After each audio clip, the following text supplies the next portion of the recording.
김유정 아나운서 범수 공자의 경제뽀개기 안녕하세요. 이렇게 하는 거야 이제? 네, 하고 싶은 대로 하고 싶은 이렇게 대로. 네. 네. 이번에 4강이에요 4강. 벌써 4강까지 왔어요. 그니까요. 네. 근데 벌써 아니야. 이제 10%밖에 안 돼. 그래요? 우리 41강까지 준비하고 있어요. 와. 여러분들 1년 동안 계속 여기 매여서 네. 저희랑 계속 공부해야 됩니다. 도움 될 것 같아요. 네. 내가 알고 있었다 하면 대단한 거고요. 그렇죠. 모르고 있었다라고 했을 때도 부끄러워할 게 아니라서 함께 네. 공부해 보면서 대책하는 방법을 배우면 훨씬 좋을 것 같습니다. 지난 시간에 통장 쪽 얘기했잖아요. 네, 네, 통장 쪽 얘기에서 비상금 통장 얘기했었는데 맞아요. 내가 놓친 게 있더라고. 이번 시간 진짜 중요하게 다뤄야 돼요. 좋습니다. 사실 우리가 재테크를 시작할 때 가장 또 중요하게 다뤄야 하는 게 바로 이 비상금입니다. 많은 사람들이 뭐 투자 빨리 하고 돈 모으고 하고 싶어서 비상금이 또 얼마나 중요한지 모르고 건너뛰기도 하는데요. 비상금을 어떻게 모으고 얼마나 모으는 게 중요한지 한번 4강에서 이야기해 보도록 할게요. 첫 번째 화면 함께 보도록 하겠습니다. 비상금을 위한 세 줄 요약이네요. 비상금은 정확하게 계산해야 된다면서요? 그쵸? 네, 얼마만큼 필요한지 사람마다 다르잖아요. 나는 뭐 10,000원이 필요할 수도 있고 10만 원이 필요할 수도 있고 얼마나 계산인지 필요한 거 이제 말씀해 주실 거고요. 그다음에 보관도 네. 하는 방법이 중요하다고 하더라고요. 그냥 은행에 넣을까 아니면은 집안에 현금을 쌓아둘까 어떤 게 제일 좋은지 말씀해 주실 거고요. 그다음에 이게 비상금 통장이 야금야금 빼먹으면 비상금 통장이 아니에요. 또 어떻게 관리하는지 자세하게 얘기해 주실 겁니다. 좋습니다. 비상금 어떻게 해야지 관리를 할 수 있는지 한번 살펴봐야 될 것 같은데 이 관리 비법의 가장 첫 번째 원칙은 이 세 가지 돈이 섞이지 않는다는 거예요. 통장 쪽 얘기. 그쵸. 우리 돈은 목적에 따라서 여기 있는 것처럼 생활비, 비상금, 투자금으로 나뉜다고 배웠잖아요. 그러니까요. 생활비는 목적이 있고 최우선순위고 쓰기 편해하고 투자금 같은 경우에는 또 수익성이 중요하고 어떻게 투자해서 내가 뭐에 투자하는지가 중요하잖아요. 근데 각각의 목적에 다른다고 생각했을 때 비상금의 1순위 목적은 또 유동성, 안전성이 있습니다. 그래서 지난번에 강조했던 것처럼 이 세 개를 절대 한 통장에 넣어 놓는다면 뭔 일이 생겼을 때 손을 대고 빼고 하기 때문에 절대 섞이지 않는 계좌로 만들라고 이야기를 좀 드리고 싶고요. 그러니까 제가 비상금 놓친 게 있다고 말씀드렸죠. 네. 놓친 게 뭐였냐면 지난번에 얘기할 때는 아플 수도 있어요. 아니면 갑자기 경조사비가 나갈 수도 있어요. 막 이런 거였는데 실제로 여러분한테 진짜 중요한 거. 네. 여러분들이 어느 순간 회사에서 잘리거나 갑자기 회사에서 나가게 되는 경우, 그런 경우가 아파서 나가는 경우 있을 수 있죠. 맞아요. 네. 그러면 여러분들은 버틸 구간이 필요한데요. 이거는 국가마다 사회복지정책이 어떻게 되어 있냐에 따라 달라요. 우울증이 와서 회사를 그만둘 수가 있고 공황장애가 와서 그만두는 경우가 정말 나에게 일어날 수 있고 정말 비일비재해요. 그럴 맞아요. 때 또 갑자기 아픈 경우도 많잖아요. 그때 나를 또 지켜줘야 되잖아요. 그렇죠. 근데 미국과 한국 뭐가 다른 거예요? 미국은 네. 3개월의 생활비는 챙겨나라라고 말씀드리는데 우리나라는 일단 실업급여가 작아요. 아, 네, 월 최대 약 200만 원 정도밖에 안 돼요. 네. 이걸로 누구 코에 붙여라고 할 수 그쵸. 있잖아요. 그러니까 이거 이상의 돈이 좀 필요한 거고요. 비임금 근로자가 OECD 최상이다. 비임금 근로자가 뭐냐면 이런 거예요. 우리가 특수고용직들, 네. 그다음에 아르바이트 이런 네. 고용직들이 많다는 거예요. 아, 뭐 프리랜서라고 한다거나 뭐 단기적으로. 맞아. 네. 저도 프리랜서고 얘도 프리랜서잖아요. 맞아요. 네, 이런 프리랜서들은 문제가 뭐냐? 급여의 안정성이 떨어지잖아요. 맞아요. 네, 퇴직금이 있는 것도 아니고요. 그러니까 더 길게 우리는 챙겨날 필요가 있고, 음, 그다음에 우리가 의료보험이 잘 되긴 했는데 네. 비급여는 또 네. 의료보험에 포함되지 않은 비급여는 의료비가 폭탄이 돼요. 아, 맞아요. 네, 그것도 대비를 분명히 해야 된다. 맞습니다. 그리고 마지막 하나, 이제 우리나라가 IMF를 지나면서 평생 직장의 개념이 사라졌거든요. 네, 그러니까 직장이 어느 순간 분명히 우리는 이직을 할 수 있는 거고, 네. 분명히 어느 순간 사라질 때가 있으니까 그거에 대한 대비를 계속 해야 된다는 거죠. 맞습니다. 그리고 내가 이렇게 회사를 갑자기 그만두게 됐다거나 뭔 일이 생겼을 때 실업급여 200 기준으로 해서 지금 내가 만약 혼자 일하는 게도 괜찮겠지만 배우자가 있고 자녀가 있다라면 여기에 대한 또 문제가 커질 수가 있거든요. 그렇죠. 그래서 정확히 얼마를 모아야 돼요? 뭐 많은 분들이 물어보실 것 같아요. 네, 지금 보면은 정확한 비상금의 정밀 계산법이 있습니다. 필수 고정비 그리고 필수 변동비를 더하고요. 그거에다가 목표 개월수를 곱합니다. 그렇죠. 근데 그래서- 이건 사실 지난번에 했어요. 네, 필수 고정비와 필수 변동비는 얼마만큼 필요하신지 여러분 생활비 통장에 그쵸. 넣으라고 했죠. 그쵸. 숙제로 해보기로 맞아요. 했죠. 엑셀에다가. 그 생활비 통장에 들어간 돈 곱하기 목표 개월 하면 돼. 근데 조금 전에 한국은 미국보다 조금 더 두껍게 지갑을 갖고 있어야 한다라고 이야기했으니까 미국이 한 3개월이면 한국은 한 6개월 정도. 그렇죠. 네. 네. 그래서 필수 지출에 한 6개월 정도 한다면 한 1,260만 원 정도? 여러분들이 얼마만큼 필요하냐에 네. 따라 다른지만 그쵸. 예를 들어서 사람마다 다른 여러분이 뭐 거죠. 200만 원이 필요하다. 근데 유정 아나운서는 뭐 50만 원으로 살 수 있으니까 6개월이면 한 300만 원. 네, 그래서 올바른 계산법은 단순히 뭐 내가 월급이 뭐 100이다, 200이다, 300, 400 거기다 곱하는 게 아니라 숨만 쉬어도 나갈 수밖에 없는 내 필수 지출에다가 그 개월수를 곱해주면 됩니다. 네. 월세, 통신비, 보험료, 필수 식비, 대출, 원리금 등이 여기에 들어갈 것 같고요. 프리랜서라면 생각지도 못하게 나가는 뭐 건강보험료 그리고 국민연금 비용 같은 것도 여기에 포함될 수가 있겠죠. 하지만 여행, 외식비, 쇼핑 비용은 여기에 빼셔야 돼요. 네. 은근슬쩍 적어도 내 필수라고 생각. 안 되죠. 나오시면 허리띠 졸라 매셔야죠, 여러분들. 나에게 맞는 비상금 개월수가 또 얼마일지 궁금하실 네. 것 같아요. 그러니까 아까 6이 평균이라고 말했지만 네. 이거보다 덜 필요한 사람도 있고 더 필요한 사람도 분명히 존재하거든요. 혼자 사는 1인 가구도 있고 3인 가족이 있을 수 있고 맞벌이 2인 가족 같은 경우에는 뭐 3개월까지도 괜찮겠죠. 외벌이에 3인 가족을 부양하고 있다면 6개월, 뭐 그 이상, 또 자녀가 있다면 9개월. 근데 만약에 내가 뭐 회사를 다니다 그만두는 게 아니라 자영업을 하거나 프리랜서였다가 갑자기 그만둬야 되는데 내가 만약에 이미 나이도 조금 있어. 이직에 대한 시간이 좀 걸릴 것 같아. 뭐 12개월 그 이상까지도 염두를 해둬야 된다는 거죠. 맞아요. 네. 특히나 50대 이상이라고 하신다면 이제 새로운 잡을 구하기도 어렵고 하니까 넣으라고 말씀을 드리는데 이걸 얘기를 들으면 이렇게 생각할 수도 있어요. 어이구, 야, 내가 지금 먹고 죽을 돈도 없는데 그걸 언제 모으고 있냐라고 생각할 수 있어요. 네. 저희가 지금 촬영하는 게 젊은 분들 대상으로 하고 있는 거고 네. 미래를 생각해서 계속해서 이걸 생각해두고 미리 미상금 그쵸. 통장에 모아놔야 된다는 겁니다. 그러니까 처음부터 12개월치를 넣어놓으라는 게 아니라 그렇죠. 지금도 우리가 기회가 있을 때가 저희가 뭐 20대 분들, 30대 분들 지금 사회생활을 막 시작하는 분들에게 이 강의를 하는 이유가 지금부터 모아놨을 때 정말 위기가 올 수 있는 상황은 사람에게 누구에게 올지 모르잖아요. 여기 추가 가산 요인도 적어놨는데 만성질환 가족이 있을 수도 있고요. 내가 혼자 그렇죠. 자취를 할지라도. 그리고 나중에 집을 사게 됐는데 주택담보대출도 진짜 적은 금액이 아니잖아요. 이자도 나가고 원리금도 나가게 될 텐데 그 금액도 대출이니까 우리 지난 시간에 배웠잖아요. 맞아요. 카드값, 대출은 내가 안 내고 싶다고 안 음. 낼 수가 없고 무조건 내야 되는 금액이기 때문에 이걸 좀 미리미리 모아놓는 걸 대비해 놓는다면 좀 안심이 되지 않을까라는 생각이 듭니다. 근데 지금 주택담보대출 상환에 대해서 그 추가 가산 요인이 붙었잖아요. 네. 근데 주택담보대출에 대해서 내가 내야 될 돈을 미리 챙겨두는 게 중요한 이유가 뭐냐면 이거를 상환하지 못하면 은행으로부터 차압이 들어오고 경매가 들어가요. 네. 그럼 내가 터전이 사라지는 거잖아요. 그쵸. 이거는 정말로 중요합니다. 항상 미래를 생각해서 몇 개월 단위로 계속 나갈 돈을 생각해두고 계획해두는 건 여러분들 진짜 필요하다고 생각을 해요. 맞습니다. 네. 주택담보대출까지 꼭 한번 체크해 보시면 좋을 것 같고요. 이 목표액을 정했다면 비상금은 어디에 둬야 될지, 머물 그렇죠. 곳이 어딘지 3대 원칙이 중요합니다. 일단 가장 중요한 건 첫째도 둘째도 또 유동성일 수 있을 것 같아요. 맞아요. 네. 주식 코인은 24시간 막 거래되던데 코인 24시간 거래되는 유동성 풍부하던데요. 오히려 코인에 넣은 돈이 비상이 걸리면 어떡해요? 그러니까 안전성도 같이 필요하다. 왜 얘기를 드렸냐면 네. 주식 코인은 거래되니까 언제든지 뺄 수 있잖아요 라고 생각하실 수 있는데 네. 이게 빠졌을 때가 문제예요. 맞습니다. 빠졌을 때 여러분들 손실을 본 상태에서 급하게 돈이 필요할 수도 있는 거고 네. 아니면 정말 손실이 봐서 여러분들이 필요할 때 돈이 없어지는 경우도 맞아요. 생기기 때문에 마이너스 30% 되면 진짜 비상이면 손실 다 내고 팔겠지만 비상의 경륜이 다르잖아요. 맞아요. 못 빼. 못 빼요. 네. 돈 못 빼요, 진짜 여러분.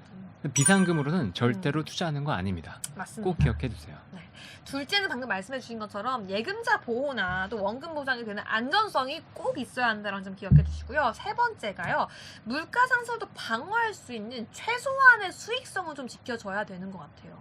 그렇죠. 수익성은 여러분들이 너무 높은 수익성을 바라지는 마시고 네. 대신에 내가 집에 뭐 현금을 그냥 놔둬야지 뭐 그런 식으로 현금이 놀아서 조금이라도 수익을 더 낼 수 있는 네. 걸 포기하지 말라고 그쵸, 하는 거죠. 그쵸. 뭐 가령 저도 비상금 통장을 많이 이용을 하는데 카카오뱅크, 뭐 K뱅크 이렇게 온라인 뱅크에서 그냥 통장 말고 비상금 통장 계좌를 또 하나 열어줘요. 맞아요. 그러면 매일매일 데일리로 수익이 집계돼서 그거를 매일매일 받을 수도 있고 한 달씩 모아서 받을 수도 있고 또 은행마다 조금씩 정말 미묘하게 다르거든요. 맞아요. 그걸 그것도 이따가 체크해보고 정리해 드릴게요. 근데 여기서 또 착각하시는 분이 뭐냐면 첫 번째 원칙은 뭐예요? 유동성이에요. 네. 근데 수익성이라고 했다고 갑자기 아, 적금을 든다거나 네. 아니면 저축성 보험을 한다거나 그러면 안 돼요. 뭐가 없죠? 유동성이 없죠. 맞아요. 네. 그래서 방금 말씀드린 것처럼 그 계좌 내에서 그렇게 수익을 좀 알 수 있는 뭐 그런 계좌를 좀 이용해 보는 게 더 좋을 것 같다라고 네. 말씀을 좀 드린 비상금 최적화 운용처를 알려드립니다. 절대 저희가 뭐 어떤 은행이나 어떤 상품을 추천하는 게 아니라 이런 방법이 있으니 여러분이 선택할 수 있다라는 그 방식을 좀 제안해 드리는 건데요. 먼저 운영처를 추천해 드리는 4가지 상품의 구조를 함께 봐보시죠. 가장 대표적인 게 조금 전 언급했던 것처럼 카카오뱅크, K뱅크처럼 인터넷 은행의 파킹 통장입니다. 제가 굉장히 또 즐겼습니다. 하루만 맡겨도요 1.8%에서 2.3%까지 수준의 이자가 좀 매일 계산이 되고 예금자 보호도 되기 때문에 이게 생각보다 굉장히 쏠쏠해요. 네. 근데 네. 일정 금액이 제한이 있어요. 어느 정도까지는 여기 우리가 보장해 줄 테니까 거기 넣어두면 우리가 이자를 더 줄게요라고 하는 통장이 있습니다. 보통 500, 보통 1000, 뭐 이 정도의 제한이 있긴 하지만 해당 내용 좀 체크해 보시면 도움이 될 것 같고요. 두 번째는 증권사소 CMA 즉 중에 RP형입니다.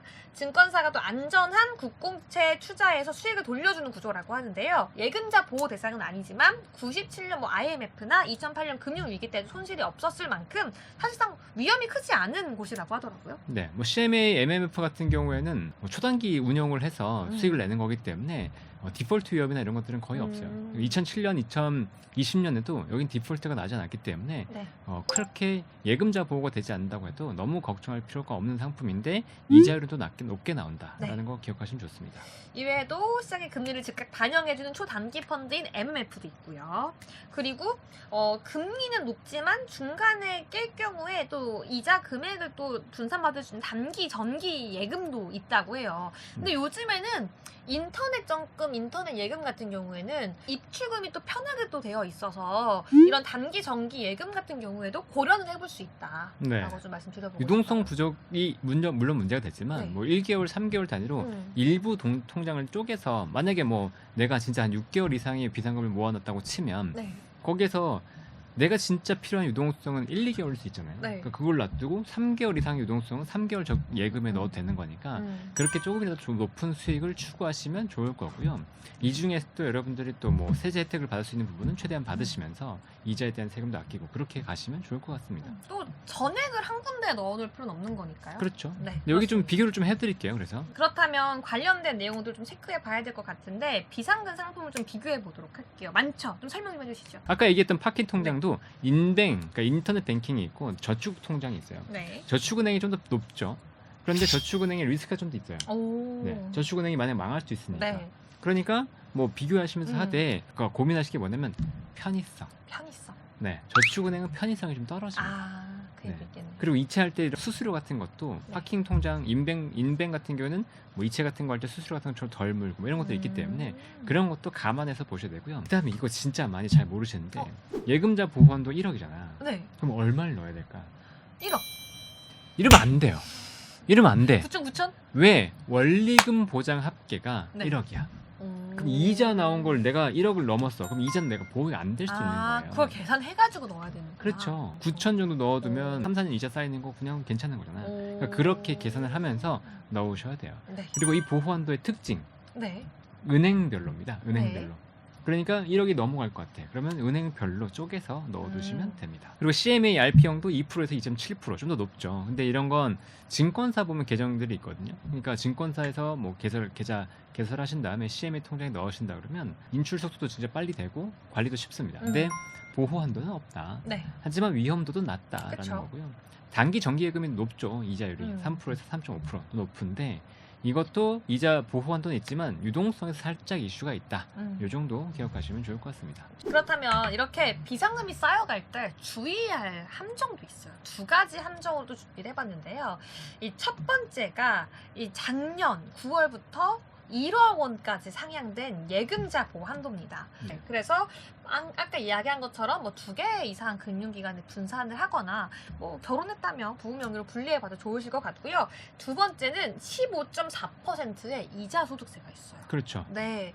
예금이나 뭐 적금 같은 걸 할 때도 이자를 받을 때 막 소득세 뭐 떼고 얼마입니다. 딱 이런 게 나오잖아요. 그렇죠. 그러니까 그런 것들 하나 생각을 해봐야 한다는 거예요. 네. 비상금이 만약 커져서 나오는 이자가 다른 금융소득과 거 합산돼서 2천만 원을 만약 넘게 된다면, 물론 그렇게 되면 좋겠죠. 그런 정도의 돈이 좋죠. 자산이 네. 쌓인다면 세금 폭탄도 맞을 수 있게 되니까요. 이거 역시 뭐 명의 분산을 통해서 현명하게 관리해 보시면 도움이 되실 것 같아요. 맞아요. 이 정도 2천만 원 나온다고 한다면 반대로 생각해 보면 얼마 정도가 나와야 2천만 원이 되냐를 계산해 볼 수 있겠죠. 예. 금융 소득이 2천만 원이 초과되는 거잖아요. 그러니까요. 그러니까 그러니까 이자율 3%뭐 3% 이렇게 받았는데 치면 2천만 원인 거. 7억은 돼야 돼. 와, 부럽네요. 네, 실적 예금 정도는 있어야지 3% 정도 나오는 거니까 네. 사실 이게 단순히 이자 소득은 어려운데 여러분들 투자해서 배당 같은 거 받을 수 있잖아요. 네. 그거 가지고 합산이야. 그러니까 배당은 또 이렇게 금방 넘을 수 있거든요. 투자하다 보면. 네.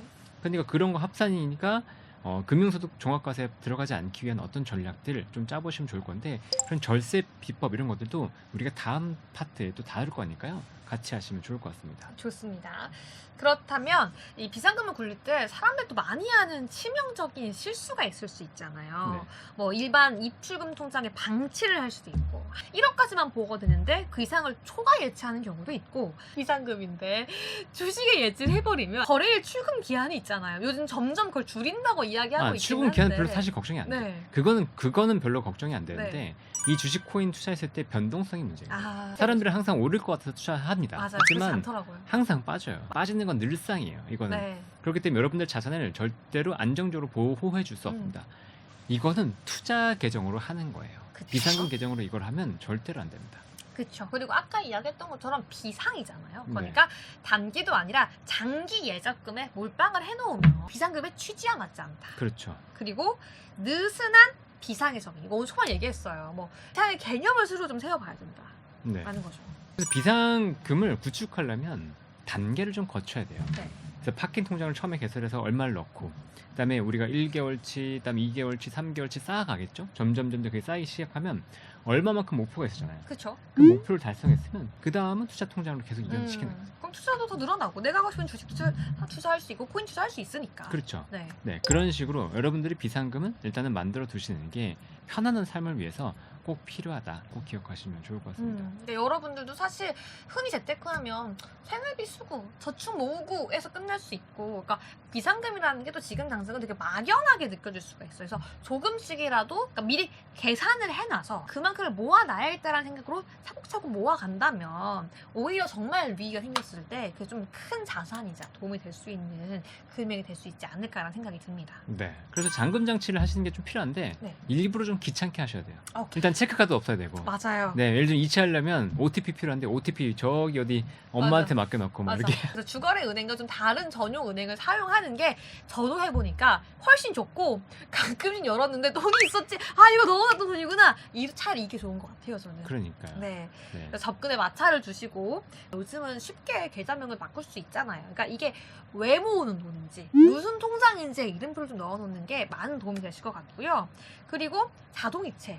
생각보다도 자동이체 잘 안 걸어놓는 분들이 있을 수 있는데 월급 나왔을 때 자동이체 할 수 있는 그 시스템을 만들어 놓으면 뭔가 괜히 좀 더 쓰고 싶고 월급날 뭐 대게 한 번 더 먹고 싶고 한 마음을 네. 조금 누를 수 있지 않을까라는 생각이 들어요. 알겠습니다.